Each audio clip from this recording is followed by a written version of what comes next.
Kelihatan dokter? Udah kelihatan ya? Terlihat dokter.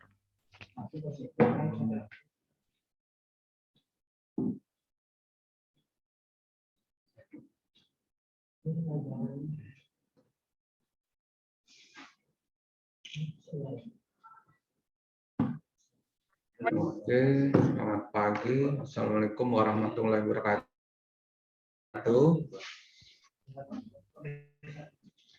Pagi ini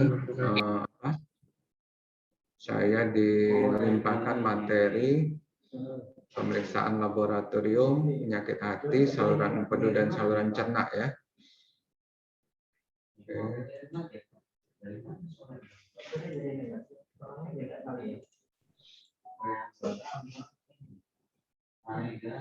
Nah, jadi sebelum kita mulai pada pemeriksaan lab penyakit hati, saluran empedu dan saluran cerna lain ya.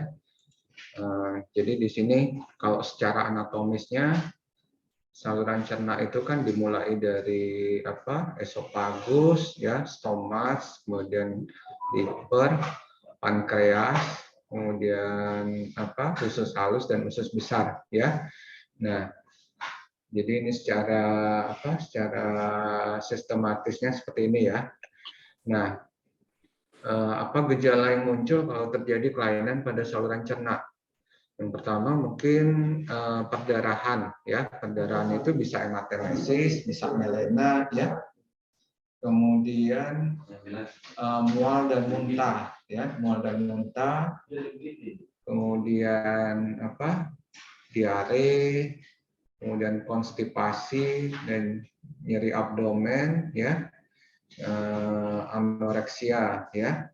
Nah, pemeriksaan labnya biasanya kita dimulai dulu dengan pemeriksaan screening ya, ada pemeriksaan darah rutin dan terutama kalau menyangkut saluran cerna itu pemeriksaan feses rutin ya. Suara saya kedengeran jelas? Jelas. Kedengeran deh? Hah? Jelas dok. Oke, ya. Nah, gejala yang muncul kalau pada saluran cerna itu umumnya diare ya. Apa itu diare? Diare adalah peningkatan volume, keenceran, frekuensi ya, defekasi dibandingkan dengan pola defekasi yang normal ya. Pada bayi itu dia bisa mengekskresikan tinja 5 gram per kilogram berat badan setiap hari ya. Bisa pada orang dewasa bisa meningkat lebih dari 200 gram per hari ya.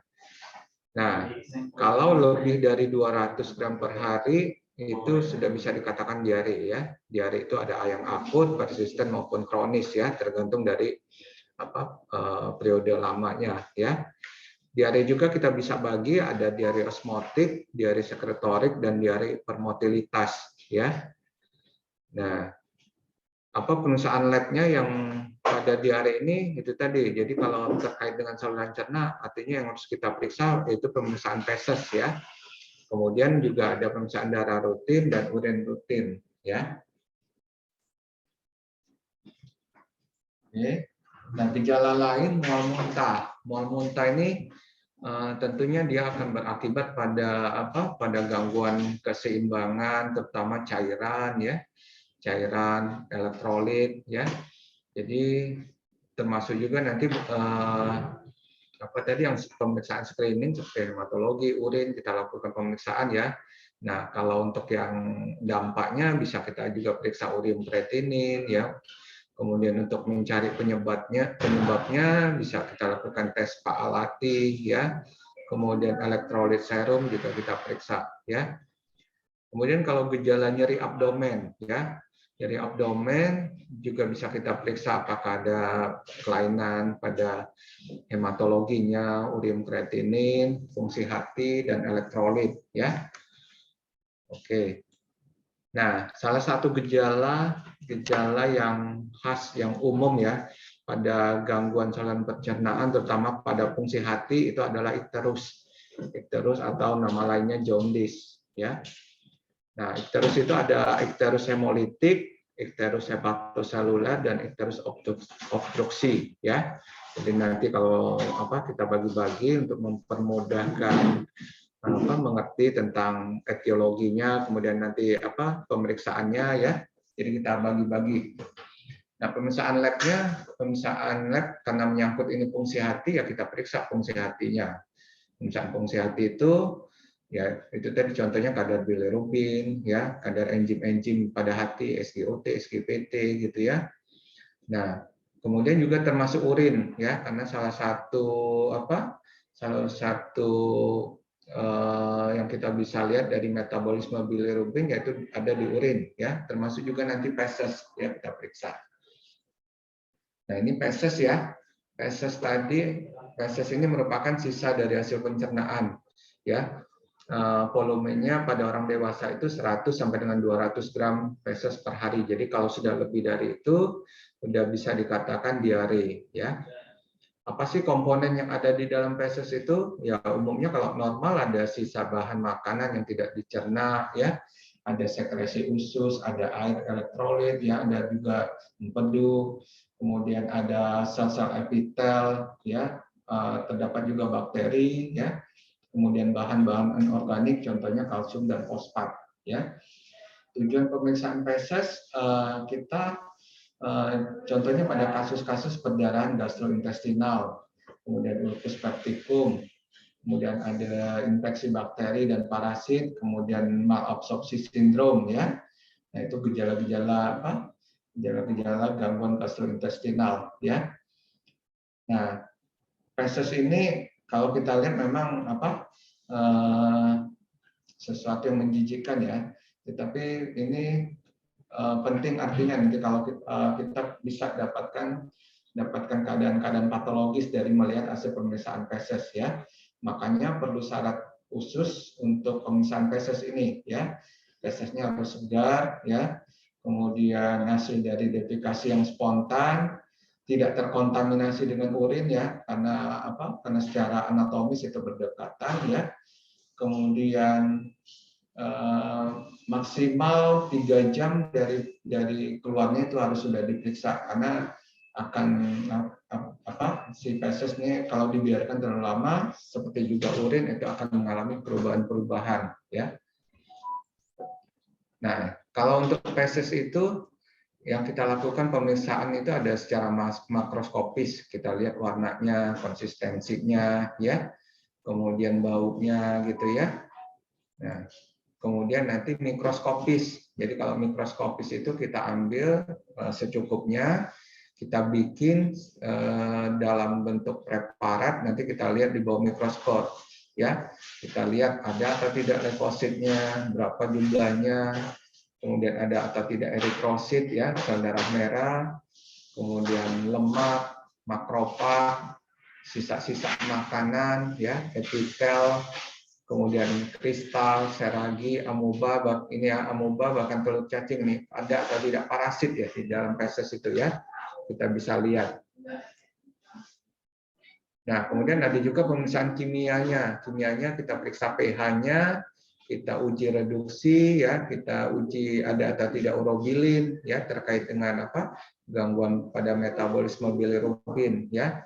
Kemudian kalau misalnya ada misalnya pendarahan ya, atau misalnya kita curiga ke arah keganasan kolorektal ya, atau misalnya ada anemi, itu tadi yang pemeriksaan dari hasil pemeriksaan hematologi ya.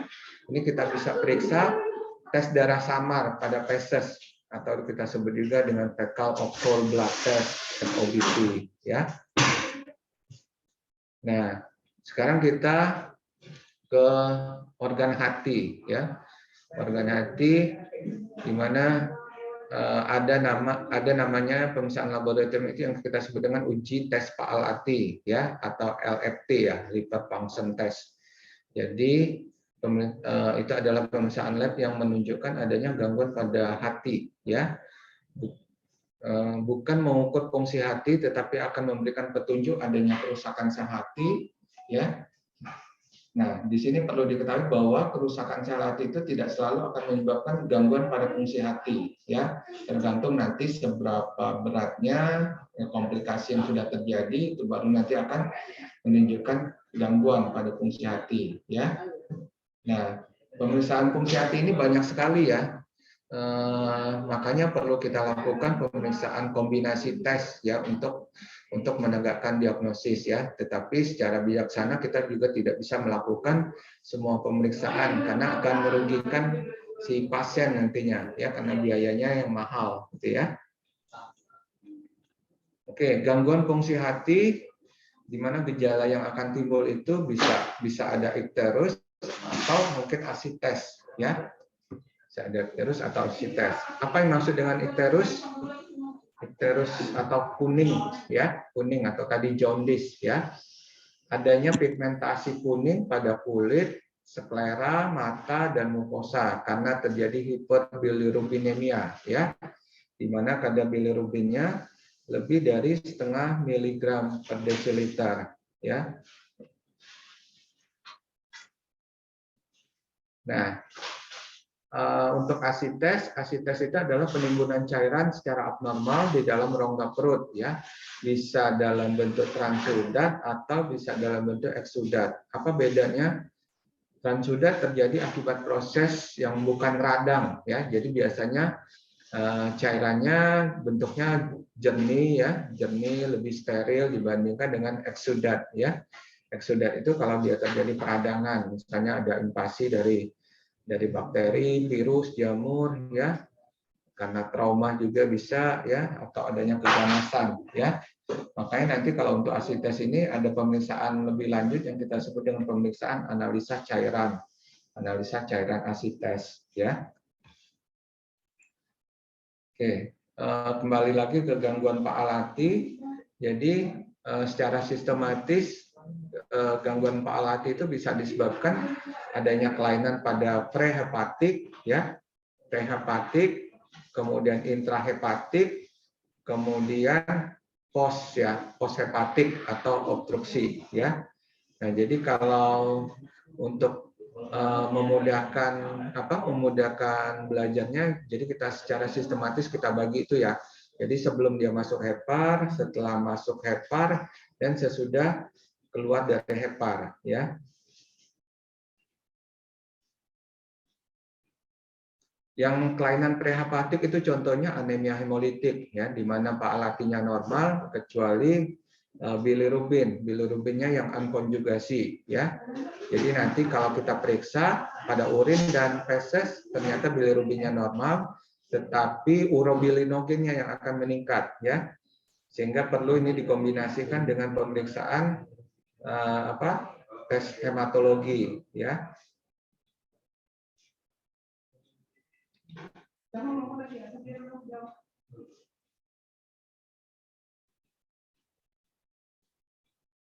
Kemudian yang intrahepatik ini contohnya gangguannya pada hati. Jadi contohnya ada infeksi dari virus hepatitis ya, sehingga akan terjadi kerusakan sel hati, terjadi sirosis, bahkan juga pada kasus-kasus keganasan, contohnya hepatoma ya. Nah, kalau udah bicara hati, di hati kan ada enzim-enzimnya ya. Jadi akan bisa dilihat terjadi perubahan dari enzim-enzim itu ya. Jadi bisa kita ukur pada SGOT, SGPT, gamma GT ya, kemudian ALP, kemudian juga bisa kita periksa juga protein ya yang disintesis oleh si hepar ya. Kemudian kalau kelainan posthepatik atau obstruksi, jadi apa-apa yang sudah disintesis di hepar itu tidak akan bisa keluar ya. Contohnya pada batu empedu atau tumor ya. Jadi kita bisa periksa kadar bilirubin yang konjugasi atau misalnya enzim ALP ya. Nah, itu kita bisa periksa ya. Kemudian juga termasuk SGOT, SGPT ya, bisa kita periksa ya.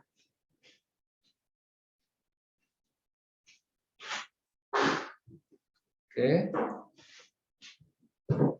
Nah, kalau kita bagi uji Pak Alati itu bisa kita gunakan untuk menggambarkan kerusakan sel hati, ya, contohnya enzim-enzim transaminase, SGOT, SGPT, ya. Kemudian menggambarkan gangguan fungsi hati. Jadi fungsi hati itu kan adalah untuk uptake konjugasi ekresi dari bilirubin, ya. Nah, di situ nanti bisa kita periksa, ya. Kemudian menggambarkan kolestasis, jadi yang poshepatik tadi, ya. Jadi kalau poshepatik itu terkait dengan saluran empedu, kita bisa periksa ALP, gamma GT, 5 nukleotidase, ya. Kemudian kalau penyebabnya itu ada infeksi, contohnya infeksi virus hepatitis, itu kita bisa periksa, ya, ada atau tidak infeksi virus hepatitis dengan melakukan pemeriksaan yang serodiagnosis, ya.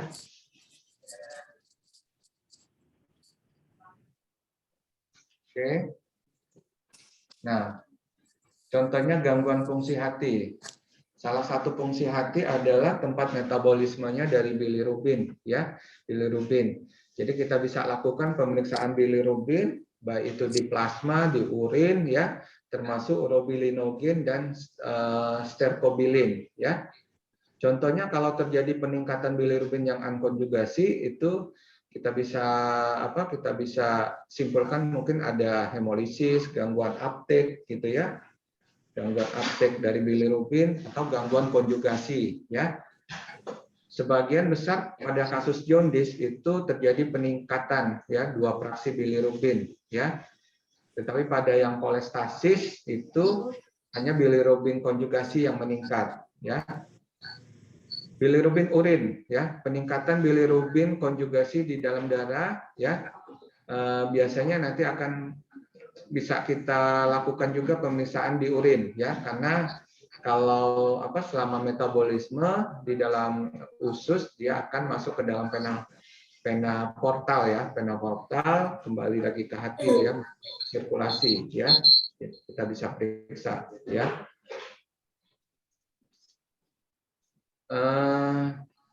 Peningkatan urobilinogen dalam urin, ya, ini pada kasus-kasus pigmen empedu yang di usus dan direabsorpsi kembali, ya, di mana pigmen empedu normal dengan kerusakan hati dan gagal mengekskresikan urobilinogen, misalnya pada kasus hepatitis, ya.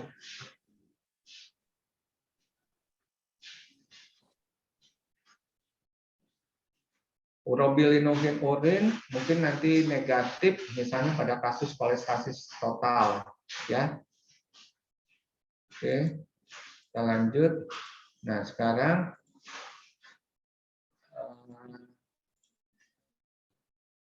kita masuk. Jadi tadi kalau kita bagi yang sebelumnya, jadi hiperbilirubin itu atau icterus itu bisa prehepatik, hepatik, sama poshepatik, ya.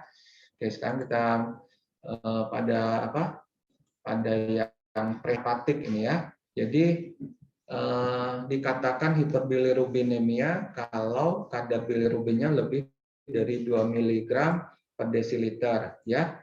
Jadi hiperbilirubinemia ini bisa kita bagi, ya, peningkatan yang belum terkonjugasi atau peningkatan yang sudah terkonjugasi, ya. Jadi kalau yang belum terkonjugasi itu kita sebut dengan bilirubin yang indirect, ya.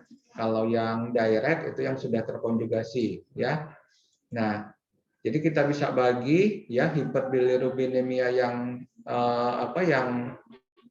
yang unkonjugasi, yang meningkatnya itu bisa prehepatik, ya, kejadiannya bisa prehepatik atau yang hepatik, ya, prehepatik dan hepatik. Sebaliknya pada bilirubin yang konjugasi yang meningkatnya itu bisa juga hepatik dan poshepatik, ya. Jadi secara skematis seperti ini, ya. Kita tahu bilirubin itu kan dihasilkan dari mana? Dari pecahnya atau dari eritrosit, ya, eritrosit yang tua yang itu nanti akan terjadi di rest, ya, akan dirubah menjadi bilirubin, ya, sebelumnya itu biliverdin, ya. Nah, bilirubin yang unconjugate atau yang indirect yang meningkat ini bisa terjadi pada prehepatik dan hepatik. Prehepatik ini terjadi peningkatan produksi bilirubin, ya, misalnya pada kasus-kasus tadi hemolitik, ya, eritrosit banyak yang rusak, yang pecah, terjadi peningkatan lah bilirubin yang indirect, ya. Nah, dia bisa juga meningkat karena adanya gangguan uptake dan konjugasi di hepar, ya, sehingga contohnya pada kasus uptake berarti bilirubin yang tadi yang indirect itu tidak bisa masuk ke dalam hepar, tidak bisa dikonjugasi, sehingga nanti kalau kita periksa bilirubin yang unconjugate ini yang akan meningkat, ya. Nah, sekarang pada konjugasi bilirubin atau bilirubin yang direct yang meningkat, ini kasusnya bisa pada hepar. Contohnya nanti kerusakannya pada hepatoseluler, ya. Contohnya misalnya pada infeksi virus, ya, infeksi virus hepatitis, atau misalnya adanya keganasan, ya, sea hepar gitu, ya. Atau bisa juga karena adanya sumbatan atau kolestatik intrahepatal, ya. Jadi kalau kita periksa bilirubin yang direct ini akan meningkat. Kemudian pada kasus yang posthepatik ini contohnya ada sumbatan. Jadi si bilirubin ini tidak bisa disalurkan, ya, ke dalam saluran empedu maupun secara sistemik, ya. Jadi contohnya ada sumbatan, batu empedu, atau misalnya keganasan empedu gitu, ya. Oke. Nah, sekarang patofisiologi dari yang tadi yang hiperbilirubinemi ikterik, hiperbilirubinemi indirect, ya. Patofisiologinya ini pada kasus-kasus, contohnya pada kasus anemia hemolitik, ya.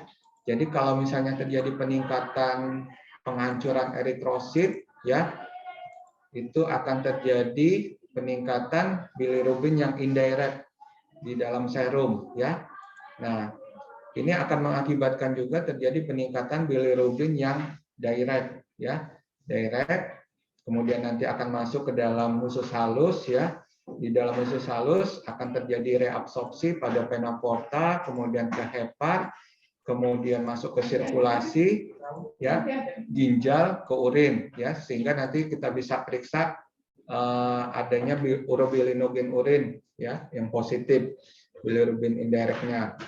Sebaliknya nanti bisa juga dari usus bisa dirubah menjadi urobilinogen atau stercobilin dalam feses, ya. Oke, hasil pemeriksaan labnya nanti akan kita dapatkan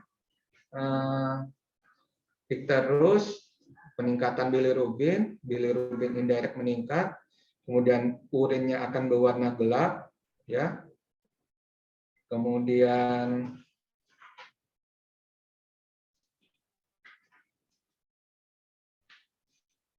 urobilinogen urinnya meningkat. Kemudian kalau kita periksa fesesnya itu akan berwarna gelap, terdapat peningkatan stercobilinogen urin, ya. Kemudian bilirubin urin juga positif, ya. Nah, ini jarang pada dewasa. Jadi kasusnya kalau anemia hemolitik ini banyak pada anak-anak, ya, atau pada bayi contohnya, ya. Nah, sekarang kalau tadi yang prehepatik, sekarang yang hepatik hiperbilirubinemi yang unconjugate atau yang indirect. Jadi penyebabnya adalah gangguan uptake dan konjugasi, ya. Dia gangguan uptake ini jadi artinya transportasi. Jadi dia tidak bisa masuk ke dalam hepar, atau ada gangguan konjugasi di hepar sehingga yang prehepatik ini akan meningkat, ya. Nah, jadi kalau kita periksa bilirubin indirect di dalam serum akan meningkat, bilirubin directnya justru akan menurun, ya, karena terjadi pengurangan pembentukan. Kemudian urobilinogen urin dan feses juga menurun, ya.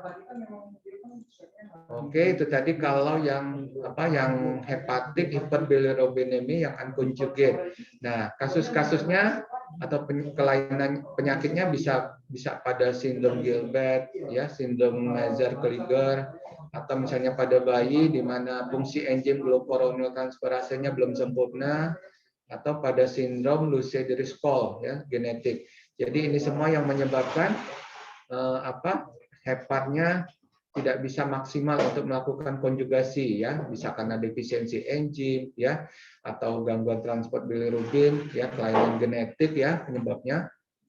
Oke, hasil labnya kalau kita lihat, kalau nanti kita dapatkan icterus, bilirubin indirect meningkat, urobilinogen urin menurun ya, kemudian sterkobilinogen fesesnya menurun sehingga fesesnya berwarna kuning pucat, bilirubin urinnya negatif kalau kita periksa ya.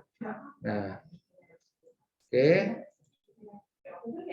Sekarang kita masuk ke hiperbilirubinemi yang direct atau yang terkonjugasi ya, bisa hepatik atau poshepatik tadi ya. Kalau yang hepatik ini ada dua macam, ada yang satu tipe kolestatik. Kolestatik ini ada sumbatan, penyebabnya bisa karena idiopatik atau infeksi virus hepatitis atau karena apa? Karena terapi obat-obatan, contohnya largaptil, arsen organik, ya, metil testosteron, ya. Secara patofisiologi akan terjadi peningkatan bilirubin ekstrahepatik atau yang direct, ya. Ini pada tipe yang kolestatik, ya. Kemudian ada juga yang kedua tipe hepatoseluler, ya. Tipe hepatoseluler ini jadi kerusakannya itu di hepar, ya, bisa secara akut atau kronis. Akut itu contohnya pada infeksi hepatitis. Kalau yang kronis ini, jadi misalnya kalau pada kasus dengan hepatitis yang akan berlanjut jadi kronis, ya, menyebabkan terjadinya sirosis hepatis, ya. Nah, ini bisa menyebabkan hiperbilirubinemia yang tipe hepatoseluler, yang direct meningkat, ya. Oke, jadi kalau secara tipe hepatoseluler itu secara patofisiologisnya karena ada inflamasi, terjadi odem pada sel hati, kemudian terjadi nekrosis dan terjadi peningkatan tekanan pada cholangioles, ya, terjadi peningkatan permeabilitas, ya, sehingga menyebabkan bilirubinnya bocor ke dalam sirkulasi darah, ya. Ini patofisiologinya pada tipe yang hepatoseluler, ya. Kalau pada yang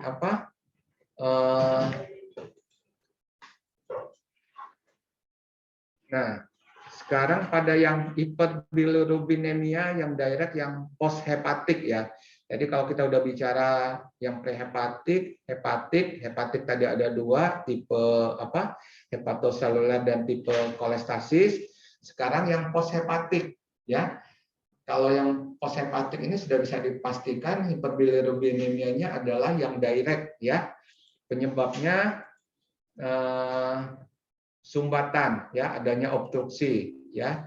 Makanya disebut juga dengan extrahepatic obstruksi icterus, ya. Secara patofisiologinya bilirubin ini tidak bisa masuk ke dalam usus intestin, ya. Karena adanya sumbatan, baik karena adanya kanker atau misalnya peradangan pada pankreas atau misalnya ada batu, ya, batu atau litiasis. Nah, jadi ini hasil pemeriksaan labnya nanti tergantung dari sumbatannya. Kalau dia masih parsial, urobilinogen urinnya masih bisa kita dapatkan positif juga pada feses. Tapi kalau sumbatannya sudah total, ini pada urin, pada feses itu negatif, ya, hasil dari pemeriksaan bilirubinnya, ya. Nah, kemudian patofisiologi yang kedua, kalau yang pertama tadi karena ada sumbatan, kalau yang kedua patofisiologinya terjadinya regurgitasi bilirubin yang direct, ya. Jadi bilirubin direct tadi karena dia tidak bisa masuk ke dalam usus intestin, dia akan berbalik, ya. Balik, jadi akan terjadi peningkatan tekanan pada saluran empedu, ya. Kemudian terjadi peningkatan permeabilitas dan terjadilah kebocoran bilirubin direct di dalam sirkulasi darah, ya. Oke. Hasil pemeriksaan labnya pada yang poshepatik seperti ini, ya. Jadi kalau misalnya terjadi terus dengan peningkatan bilirubin direct, kalau pada obstruksi total dia akan terjadi peningkatan yang lumayan tinggi. Pada yang parsial ini tidak terlalu tinggi. Kemudian kalau kita bisa periksa urobilinogen fesesnya ini negatif pada yang total obstruksinya, pada yang parsial masih ada positif. Urobilinogen urinnya pada yang obstruksi total juga negatif, pada yang parsial ini masih positif. Sedangkan bilirubin urinnya baik pada yang obstruksi total dan obstruksi parsial ini positif. Karena apa? Ya, karena tadi kan dilakukan reabsorpsi kembali pada sistem pembuluh darah, kan masuk lagi ke ginjal dan ke urin, ya. Oke, pemeriksaan feses sekarang. Kalau tadi bicara tentang bilirubin, jadi kalau bilirubin pada serum, sekarang bilirubin pada feses ya. Jadi kalau misalnya fesesnya berwarna gelap atau adanya ikterus ya pada penyakit hepatoseluler, ini kita sebutkan ikterus kolestatik ya.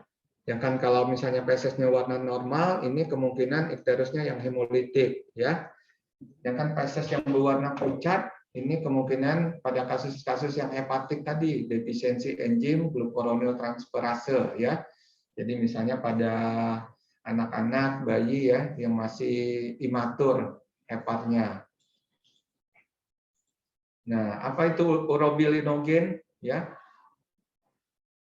Jadi urobilinogen ini asalnya adalah bilirubin yang terdapat di usus, ini akan dirubah oleh bakteri ya, dibentuk menjadi urobilinogen ya. 20% dari urobilinogen ini akan diabsorpsi kembali pada dinding usus, masuk ke sirkulasi enterik, terjadi reakresi kembali ke dalam empedu oleh hepar ya. Nah, sebagian kecil akan diekskresikan ke dalam urin ya. Pemeriksaan kadar urobilinogen urin dapat digunakan untuk mengevaluasi dari kelainan hati ya. Kalau misalnya terjadi obstruksi total pada traktus biliaris, bilirubin tidak dapat masuk ke dalam usus, urobilinogen urinnya negatif ya. Nah, kerugiannya sering terjadi negatif palsu ya. Oke. Jadi itu tadi ya pemeriksaan fungsi hepar di dalam metabolisme bilirubin ya, bisa prehepatik, hepatik maupun poshepatik. Nah, hepar selain tempat metabolisme bilirubin, hepar juga mempunyai fungsi sintesis ya. Apa yang disintesis oleh hepar? Yaitu protein plasma, faktor koagulasi, kemudian serum kolin esterase ya. Nah, protein plasma itu contohnya albumin, alfa dan beta globulin ya. Jadi kita bisa periksa nih pada orang-orang dengan gangguan fungsi hati atau penyakit hati, bisa terjadi hipoalbuminemi ya, penurunan kadar albuminnya ya, baik pada penyakit hati yang akut dan kronis. Kemudian gamma globulin ini meningkat pada penyakit hati kronis dan sirosis ya, tetapi kurang spesifik. Kemudian untuk faktor koagulasi ya, faktor koagulasi itu disintesis oleh sel parenkim hati ya. Jadi contohnya faktor 2, faktor 7, faktor 9 dan faktor 10 ya, yang disintesis dengan bantuan vitamin K ya. Jadi kalau misalnya terjadi kerusakan pada sel-sel hati, artinya terjadi gangguan pada faktor koagulasi ini, terjadi perdarahan ya. Jadi kita bisa periksa ya. Atau misalnya defisiensi faktor koagulasi karena adanya gangguan absorpsi vitamin K ya pada kasus kolestasis ya. Kemudian enzim-enzim kolin esterase serum kita bisa periksa di hati ya. Kita di SGOT, SGPT ya. Oke. Nah, ini ada beberapa pemeriksaan enzim ya yang bisa menggambarkan kolestasis, contohnya ALP, alkalin fosfatase, GGT ya, kemudian 5 nukleotidase ya. Ini. Nah, ini contohnya kalau misalnya terjadi peningkatan alkali fosfatase dan gamma glutamil transferase, yaitu pada kasus penyakit hepatobiliar, kemudian pada tumor hati primer atau sekunder ya. Nah, sebaliknya kalau misalnya terjadi peningkatan alkali fosfatase tanpa peningkatan gamma GT, ini pada kasus SOL atau infiltrasi, leukemi, granuloma, kemudian penyakit limfoma Hodgkin, ya. Nah, ini pemeriksaan fungsi hati yang menunjukkan etiologi, ya, fungsi etiologi. Eh, jadi kalau salah satu penyebab adanya kerusakan sel hati itu adalah infeksi hepatitis virus, ya, hepatitis virus. Jadi kita bisa periksa dengan cara pemeriksaan serodiagnostik atau pemeriksaan imunologi, ya, serologi, imunologi, ya. Jadi kita bisa tentukan ada nggak produk-produk yang dihasilkan oleh dari si virus, misalnya HAP, ya, untuk virus hepatitis A, ABSAG, antigen dari hepatitis virus B, ya, ABCAG, ya, kemudian ABEAG, ABV, DNA polimerase, kemudian HBP DNA, ya. Nah, kemudian bisa juga kita tentukan ada atau tidak respon dari tubuh, yaitu melalui pemeriksaan antibodi terhadap misalnya pada hepatitis virus A, ya, IgM anti AAP. Kemudian kalau misalnya pada hepatitis virus B, ini ada anti ABS, anti ABC, dan anti ABE, ya. Nah, apa kegunaan dari petanda serologik ini? Jadi ini yang kita periksa ini kita sebut dengan petanda serologik, ya. Jadi untuk menentukan diagnosis spesifik dari penyebab hepatitisnya apa, apakah A, B, atau C, ya. Kemudian untuk menentukan prognosis, menentukan stadium infeksi, dan menilai hasil dari terapi, ya. Oke, nanti kita bahas satu persatu hepatitis B. Suara saya masih kedengaran, Dek? Masih, dokter. Oke, lanjut ya. Sekarang hepatitis B. Jadi kalau hepatitis B ini banyak sekali marker-marker yang bisa kita periksa. Ada ABSAG, ya, antigen surface, ya, surface dari virus. ABEAG, envelope, ya, antigen envelope. Kemudian ABCAG, core atau inti, ya. Kemudian DNA polimerase, ya, kemudian X protein, ya. Nah, ini untuk yang hepatitis A. Hepatitis A dia cuma ada marker anti AAV total, kemudian yang IgM anti AAV, ya, ini untuk hepatitis A, ya. Ini perjalanan penyakitnya biasanya kalau hepatitis A ini sering sekali akut. Jadi kalau kita bisa periksa terjadi peningkatan ALT-nya yang sangat tinggi pada fase awal, ya. Kemudian kalau nanti kita periksa antibodinya ini meningkat pada akhir bulan pertama dan kemudian akan menurun. Sebaliknya pada yang anti AAV total itu meningkat dan akan menjadi penanda imun, ya. Nah, untuk hepatitis B, untuk interpretasi dari hasil pemeriksaan markernya, contohnya ABSAG, ya. ABSAG-nya kalau misalnya ini positif, bisa menunjukkan adanya infeksi akut atau bisa juga kronis nanti, ya. Kemudian IgM anti ABC, ini core, ini infeksi akut kalau dia titernya tinggi, kalau titernya rendah ini yang kronis, ya. Kemudian kalau yang IgG-nya ini bisa diinterpretasikan pernah terekspos dengan hepatitis B, ya. Kemudian bisa juga hepatitis B kronis, ya, dengan hasil positif ABSAG, ya. Kemudian anti ABS. Nah, ini yang sering kita periksa kalau kita misalnya mau untuk check up atau misalnya, ya, untuk misalnya melihat status imun kita terhadap hepatitis B, ya, anti ABS kita periksa, ya. ABEAG ini bisa menandakan infeksi akut, ya, karena envelope, ya, menandakan sedang sedang replikasi. Kemudian anti ABE ini menandakan penyembuhan, ya, konvalesen atau bisa juga infeksi berlanjut, ya, anti ABE. Nah, ini secara lengkapnya juga seperti ini. Kalau kita periksa misalnya kombinasi, kita periksa ABSAG, total anti ABC, kemudian anti ABS-nya kita periksa. Kalau misalnya semuanya negatif, artinya belum pernah terinfeksi. Kalau ABSAG-nya positif, total anti ABC-nya negatif, anti ABS-nya negatif, ini infeksi akut, ya, atau masa setelah vaksinasi, ya. Kemudian kalau misalnya ABSAG-nya negatif, total anti ABC-nya positif, anti ABS-nya negatif, ini menandakan proses kesembuhan infeksi akut, ya. Kemudian kalau ABSAG-nya negatif, total anti ABC-nya masih positif, anti ABS-nya positif, ini menandakan dahulu pernah terinfeksi dan sudah imun sekarang ya. Nah, ini yang tadi kalau misalnya ABS-AG-nya masih positif, total anti ABC-nya positif, sedangkan anti ABS-nya negatif, ini menandakan adanya infeksi kronis ya. Infeksi kronis ya. Kemudian ini kalau kita bisa periksa ABS-AG-nya negatif, total anti ABC-nya negatif, anti ABS-nya positif, ini menandakan imun jika kadarnya lebih dari 10 mili international unit ya. Jadi silakan kalau yang mau periksa ya status imunnya, kalau ternyata nanti anti ABS-nya lebih dari 10 mili international unit artinya dalam keadaan imun ya. Jadi nggak usah lagi dilakukan booster vaksinasi ya. Oke, kita lanjut. Nah, ini perjalanan dari infeksi virus hepatitis B akut ya. Jadi kalau pada fase awal itu akan terjadi positivitas dari pemeriksaan ABS-AG ya.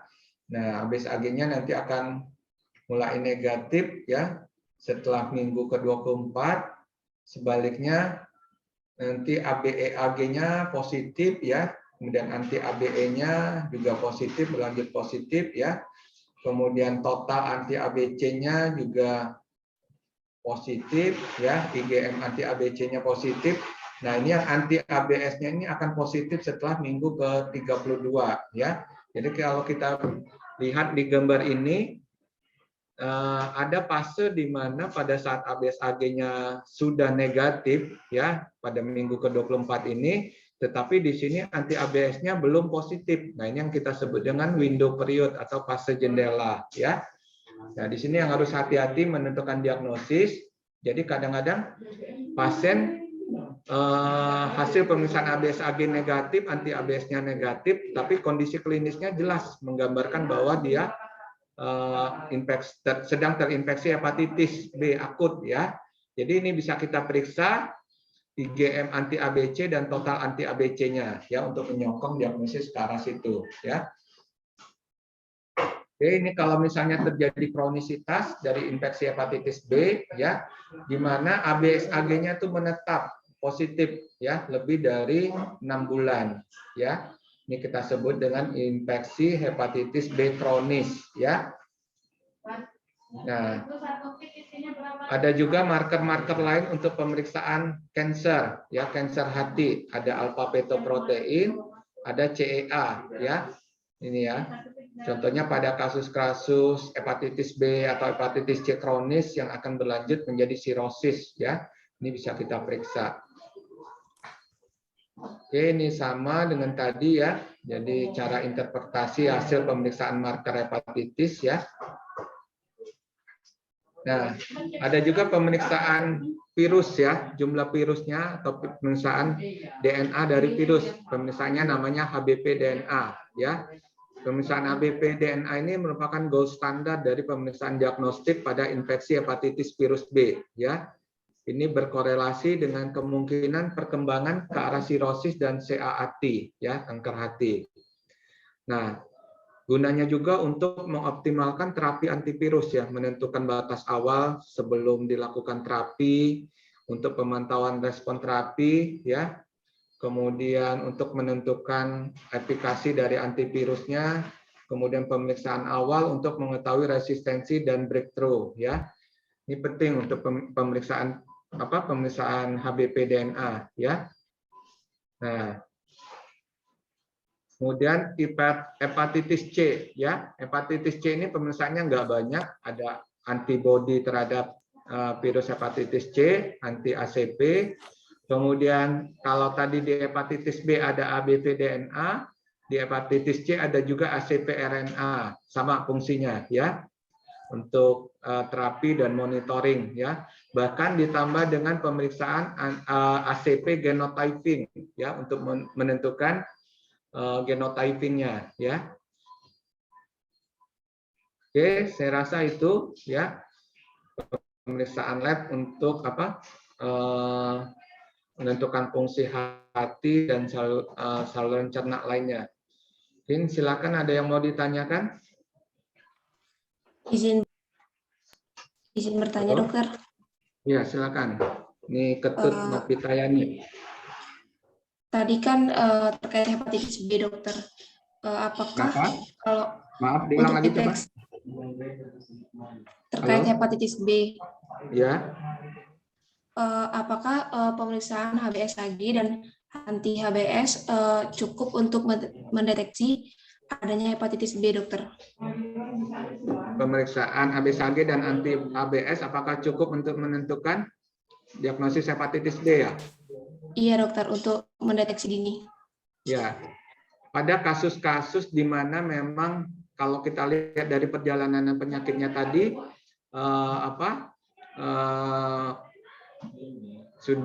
misalnya pasien tidak dalam keadaan window period atau fase jendela tadi, itu bisa bermanfaat ya. Nah, jadi tetap harus kita konfirmasi dengan klinisnya. Jadi misalnya kalau ternyata hasil ABS/AG-nya negatif, ABS/AG-nya negatif, anti ABS-nya negatif, sedangkan klinisnya jelas, makanya perlu kita tambahkan pemeriksaan tadi yang lain markernya, yaitu IgM anti ABC ya, atau total anti ABC ya, core tadi ya, itu pada window period ya. Nah, sedangkan kalau misalnya pasien memang tidak di dalam masa window period itu tadi, yaitu cukup dengan ABS/AG dan anti ABS seperti itu ya. Oke, ada lagi yang lain? Izin bertanya lagi, dokter. Ya, silakan. Jadi kan waktu itu saya ikut donor darah, dokter. Terus Kenapa? dari pihak PMI-nya itu bilang kalau saya itu reaktif hepatitis B. Terus kemudian saya dikasih surat rujukan ke dokter spesialis penyakit dalam. Setelah itu kan saya ke dokter spesialis penyakit dalam, dok. Nah, di sana tuh saya dicek ulang lagi kan. Terus disaranin untuk USG juga. Nah, setelah itu hasilnya itu USG-nya itu bersih, terus untuk hepatitisnya itu non reaktif. Terus karena saya kurang percaya lagi, takutnya ntar ada kesalahan lagi ya, dok ya. Terus saya ke Prodia lagi, hasilnya itu negatif. Itu kenapa ya, dok ya? Ya, oke. Jadi memang kalau pemeriksaan itu kan ada yang sifatnya screening ya, screening. Jadi kalau pakai metode rapid test itu sebenarnya kelemahannya adalah kelemahannya ada bisa terjadi positif palsu ataupun negatif palsu ya. Jadi memang kelemahan pemeriksaan dengan menggunakan rapid test ya seperti itu ya. Nah, kenapa? Jadi kalau misalnya itu kan metodenya cuma adanya ikatan antara antigen, antibody, terus nanti positif gitu ya. Nah, ternyata kan kalau di tubuh kita itu kan sudah apalagi kalau misalnya kita sudah sudah dewasa, kan banyak sekali antibody atau antigen yang ada di dalam tubuh kita. Nah, itu yang bisa menyebabkan terjadinya positif palsu gitu ya. Makanya kalau pemeriksaan dengan rapid test itu sebenarnya hanya digunakan sebagai screening ya. Kalau terjadi misalnya positif, harus kita konfirmasi dengan metode lain yang lebih tinggi dari rapid test. Contohnya metode ELISA ya, ELISA atau ECLIA atau KEMIA ya. Jadi metodenya lebih tinggi dibandingkan dengan yang rapid test ya. Nah, itu bisa saja terjadi seperti itu ya. Bisa palsu negatif atau negatif palsu juga bisa. Negatif palsu kenapa? Karena kalau rapid test itu dia punya kelemahan pada kondisi-kondisi di mana kadar ABS/AG-nya masih sangat rendah atau misalnya antibodinya juga masih sangat rendah, dia tidak bisa mendeteksi. Jadi sensitivitasnya itu tidak rendah gitu ya. Nah, seperti itu ya. Oke, ada lagi yang lain? Sudah cukup, dokter. Terima kasih, dokter. Oke. Ada lagi yang lain?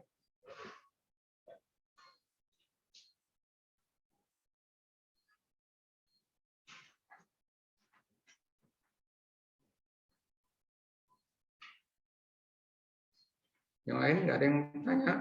Dokter izin bertanya, dokter. Oh ya, silakan. Siapa Kenapa ini? tadi pemeriksaan HBV DNA itu bisa berkorelasi ke ini dok, ke arah sirosis hati dan kanker hati itu kenapa ya dok ya? Ya, jadi intinya kalau misalnya jumlah virus itu semakin, ya, artinya sedikit atau banyak itu kan berkorelasi dengan berat ringannya dari proses perjalanan penyakit gitu ya. Kalau misalnya semakin tinggi kadar virusnya, bisa aja itu artinya mungkin semakin berat gitu ya, kondisi dari kerusakan si hepar atau sirosisnya. Jadi seperti itu ya. Nah, makanya itu bisa pemeriksaan HBP DNA itu tadi seperti tadi bisa digunakan untuk menentukan prognosis ya, menentukan respon terapinya, apalagi kalau kita tambahkan dengan pemeriksaan genotyping ya. Seperti itu ya. Ada lagi yang lain?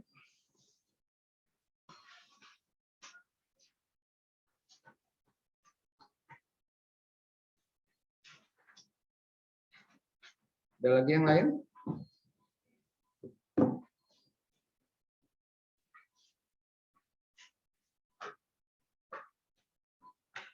Udah, cukup? Nggak ada yang mau tanya lagi?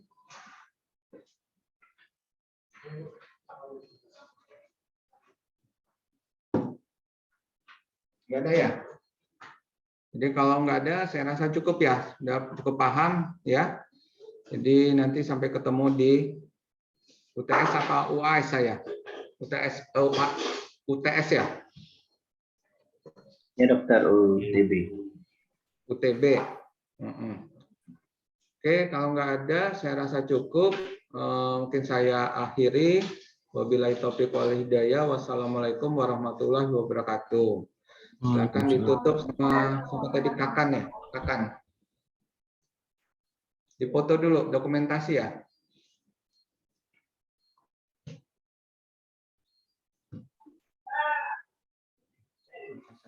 Baik, mari kita screenshot terlebih dahulu kepada teman-teman. Silakan open cam.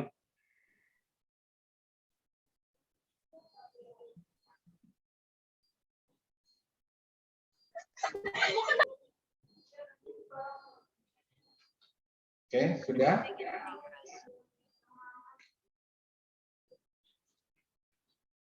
Belum dokter, sebentar. Belum.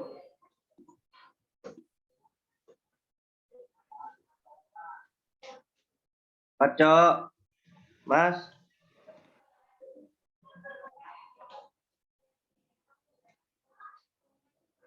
Sudah? Sudah dokter. Oke, silakan ditutup.